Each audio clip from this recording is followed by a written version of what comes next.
Hola, bueno, en específico este videito tiene por objeto el explicar la segunda parte de lo que veníamos revisando acerca del marco teórico. Y para empezar, pues vamos a revisar algo que ya se venía exponiendo un poco en la lectura que van a realizar, y es el tipo de fuentes. Imagínense ustedes a un autor así como súper de vanguardia, pongamos por ejemplo Piaget, ¿no? Piaget, por ejemplo, es el primero que habla acerca de los estadios de desarrollo de las personas, ¿no? En específico desde su perspectiva, ¿no? Ese conocimiento que es totalmente nuevo, si tú citas directamente a Piaget, estás citando una fuente que se llama primaria. ¿Qué es lo que pasa? Con el tiempo, otros autores vuelven a los textos de Piaget, lo interpretan, construyen sobre de él y hacen algunas otras elucubraciones. Entonces, imagínense el segundo caso de César Coll. César Coll es un académico español, brillante el hombre. Y entonces, imagínense que este señor César Coll recurre a conceptos de Piaget o cita algunas partes de Piaget para sus trabajos. Si ustedes citan un trabajo de César Coll que está citando a Piaget a su vez, o sea, entrecomillado citando, y ustedes dicen, según César Coll, Piaget dijo esto, ustedes están citándolo desde una fuente secundaria.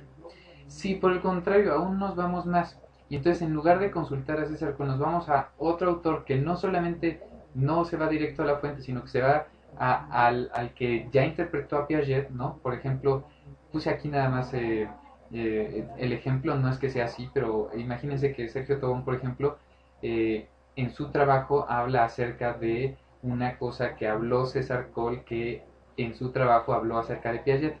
Si yo lo cito, entonces estoy hablando de una fuente terciaria. Esto es especialmente importante pues porque cuáles obviamente son los tipos de fuente que nosotros queremos. Evidentemente el tipo de fuente que nosotros deberíamos estar consultando sería lo más cercano a la primaria. Sin embargo, no es que sea esto forzoso. Voy a poner aquí el ejemplo. Ustedes conocen a Lev Vygotsky. Mucho de sus trabajos pues estaban en ruso. Más bien la mayoría de sus trabajos estaban en ruso. Entonces, mucho de lo que escribió, lo que sucedía era que tenía palabras, el ruso es muy complejo, entonces había palabras muy difíciles de traducir. Si yo a veces leo la traducción literal de sus obras, lo que va a pasar es que puedo yo confundir algunos de los términos porque no conozco en el contexto en ruso en que se estaba hablando. Entonces, por ejemplo, hay autores como Vygotsky que se recomienda no leer directamente a la fuente, sino leer la interpretación que otra persona hizo acerca de la obra de Vygotsky. Entonces, por ejemplo, aquí hay muchas obras de Vygotsky, hay muchas obras que trabajó Vygotsky y que luego otros autores lo reinterpretan a la luz del contexto de este autor. Y no es malo ni mucho menos revisar este tipo de obras, al contrario, ¿no? No es que sea malo entonces citar fuentes que son secundarias, y menos en el caso de este tipo de autores como Vygotsky. Después surgiría una pregunta, pero ¿y entonces de dónde nosotros encontramos las fuentes primarias y de dónde nosotros encontramos las fuentes secundarias? Ah, aquí está la pregunta. Fíjense, y les voy a relatar cómo fue la historia acerca de cómo se crearon una cosa que me dan los journals, fíjense. En la antigüedad, imagínense el caso de estos dos autores sumamente famosos. El de abajo es Freud y el de arriba es Carl Jung. Ellos dos fueron contemporáneos y en sus tiempos la forma en que ellos podían producir más conocimiento era a través de la interacción que tenían entre ellos. ¿Qué es lo que hacían? Freud le escribió una carta a Jung, Jung la leía y luego Jung lo que hacía era que la volvía a enviar a Freud contestada, la carta, ¿no? Y así a través de estas disertaciones se construía el conocimiento. ¿Qué es lo que pasó? Que se dieron cuenta que estas cartas eran de demasiado valor o demasiada importancia porque tenían el conocimiento más fresco y más nuevo que se había hecho de una ciencia o disciplina. ¿Qué fue lo que derivó en esto? Pues bueno, hubo una idea donde varios autores dijeron, ¿y qué es lo que pasa si nosotros compilamos todas estas cartas o todos estos intercambios entre académicos y los guardamos en un tipo de revista? Y entonces ahí surgieron esta idea acerca de los journals. Digo, al día de hoy los journals son una cosa completamente distinta. Los journals ya no son necesariamente una carta que se dirige a algunos académicos, ¿no? Sino que ya son artículos tal cual, pero ahí generalmente se encuentra lo más avant-garde que se puede encontrar de una ciencia o disciplina. Si yo quiero saber lo último que se habló acerca de la medición en educación, utilizando, voy a ponerles un término rimbombante, la teoría de respuesta al ítem, Entonces me tengo que ir en específico al Educational Measurement, que es un journal buenísimo y que habla acerca de estos temas súper de avant-garde, súper de ahorita. Ahora bien, fíjense algo interesante. Todos este tipo de papers, todo este tipo de journals y demás, cuando el conocimiento es sólido y cuando deja de ser discutido, porque lo que pasa es que este espíritu de discutir las cosas como se hacía antes entre Jung y Freud, pues todavía, digamos, es vigente en tanto que un autor que escribe en Educational Measurement le contesta a otro autor que escribió en otro journal, y entonces es literalmente muy chistoso seguir la conversación de los dos autores, pero cuando el conocimiento ya está asentado, cuando el conocimiento ya está, digamos, claro para un cierto conjunto de personas, lo que pasa es que de todos estos journals después se escriben los libros.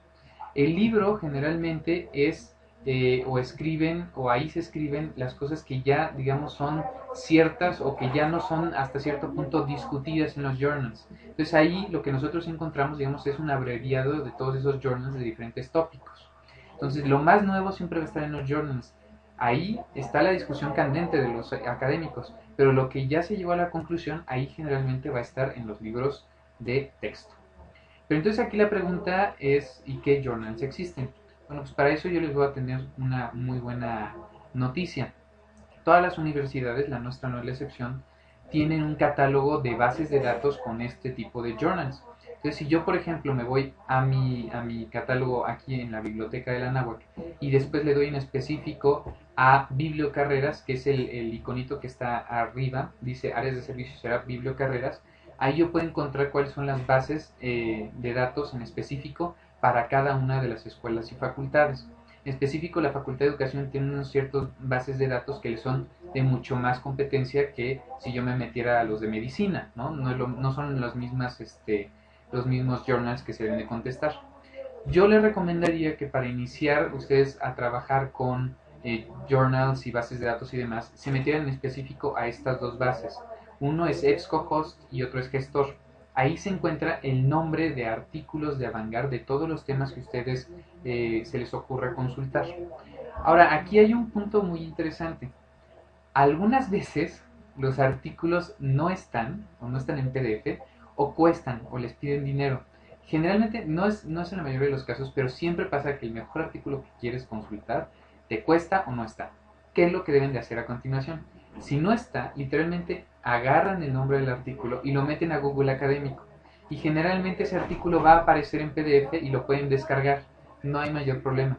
Sin embargo, todavía hay algunos artículos que como se subieron a los journals, pero los journals obviamente cobran y demás, ¿no? Entonces tienes que pagar por ellos. ¿Cuál es la opción? Generalmente en estas bases de datos, en EBSCO y en Gestor, cuando tú le das clic al artículo que te interesa, siempre va a estar el nombre del autor junto con su correo electrónico. Ahí está el chiste. Entonces, literalmente la recomendación sería, si el artículo es sumamente importante para ti, o te morirías si no lo lees, escríbele un correo electrónico al autor. Ahora, aquí lo importante es keep it simple, please. No le pongas todo el rollo de que tú eres un estudiante interesado en quién sabe qué, etcétera. Ponle algo sumamente concreto y sencillo para que el académico te lo envíe. Así, algo tal cual así como Greetings from Mexico, dear Dr. Smith.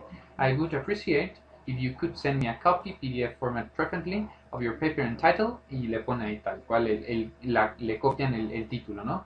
¿Por qué simple y sencillo? Pues porque tienen muchas cosas que hacer, obviamente estos investigadores están muy ocupados y lo que les interesa es que sí lo citen. Hay una cosa que se llama impact factor, entonces lo que les interesa es que las otras personas lo citen en nuevos artículos. Entonces cualquier académico, créanme que están bastante abiertos a que ustedes les pidan su artículo para que los puedan citar.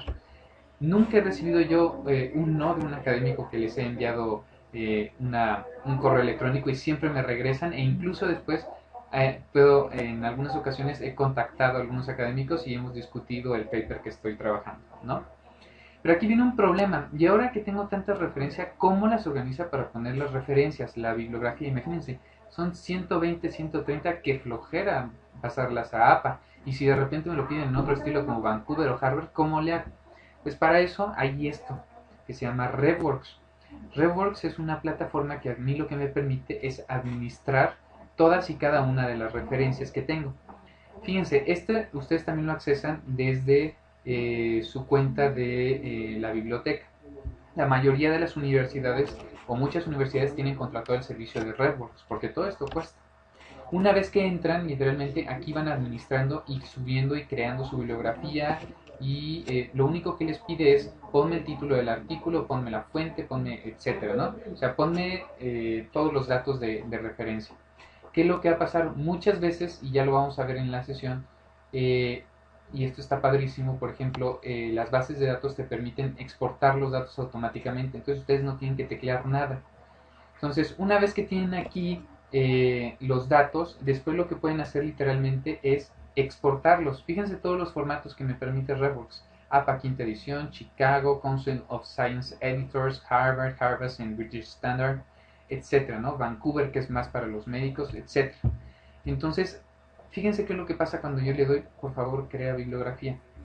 Toda la bibliografía se crea automáticamente.